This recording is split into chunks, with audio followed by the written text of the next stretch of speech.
वहीं उत्तर प्रदेश के उप मुख्यमंत्री केशव प्रसाद मौर्य ने कहा कि राम मंदिर की प्राण प्रतिष्ठा का समय बेहद करीब आ चुका है। उनका मन खुशी अभिभूत हो रहा है।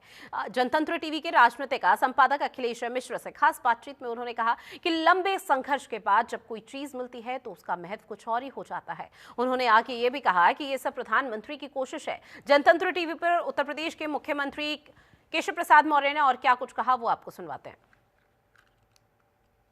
भव्य राम मंदिर का निर्माण हो रहा है, प्राण प्रतिष्ठा की तैयारी हो चुकी है और वो बरसों से जिस वक्त का इंतजार था वो कल पूरा होने वाला है। हमारे साथ उत्तर प्रदेश के उप मुख्यमंत्री केशव प्रसाद मौर्य जी।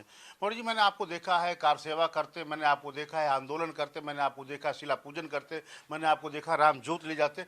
अब इस पल को आप कैसे देखते? क्या लगता था कि इतनी जल्दी ये सपना सच हो पाएगा? देखिए, ये बहुत सौभाग्य का क्षण है, बहुत भावुक करने वाला क्षण है।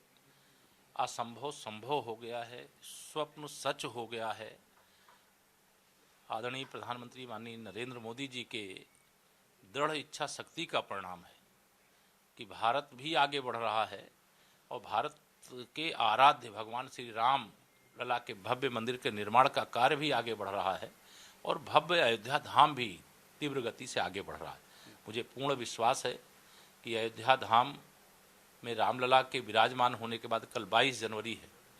22 जनवरी का देश को, दुनिया को इंतजार है कि रामलला कब अपने जन्म स्थान पर विराजमान होंगे, कब वहां आकर के देश और दुनिया के राम भक्त दर्शन उनका प्रत्यक्ष रूप से कर पाएंगे। आदरणीय प्रधानमंत्री जी का कल आगमन हो रहा है। उनके आगमन के साथ साथ हमारे और भी हजारों जो अतिथि जो श्री राम जन्मभूमि तीर्थ क्षेत्र ट्रस्ट के द्वारा आमंत्रण दिया गया है उनका भी आगमन हो रहा है। सबका स्वागत है। सुरक्षा की, स्वच्छता की, सभी प्रकार के आवागमन की व्यवस्थाएं भी चुस्त दुरुस्त की गई हैं और मुझे पूरा विश्वास है कि कल जो प्राण प्रतिष्ठा समारोह है वह भव्य और दिव्य तरीके से संपन्न हो जाएगा। केशव जी, आप दो भूमिका में, एक तो आप खुद शामिल होंगे, दूसरे आप उत्तर प्रदेश के उप मुख्यमंत्री हैं, तो आपकी जिम्मेदारी होगी कि इतने बड़े मेगा इवेंट में लोग आ रहे हैं, उनको किसी चीज की दिक्कत ना हो। कितना बड़ा चैलेंज आप मानते हैं इस पूरे कार्यक्रम के आयोजन को? चैलेंज तो नहीं मानता मैं, क्योंकि भगवान श्री राम का कार्य है और सरकार के नाते जो जिम्मेदारी है उसको तो निभाएंगे ही निभाएंगे। लेकिन राम काज करवे को आतुर कौन रहते हैं? श्री हनुमान जी महाराज रहते हैं। यह सारे आयोजन के मुख्य कर्ता धर्ता अगर कोई हैं तो वो श्री हनुमान जी महाराज हैं।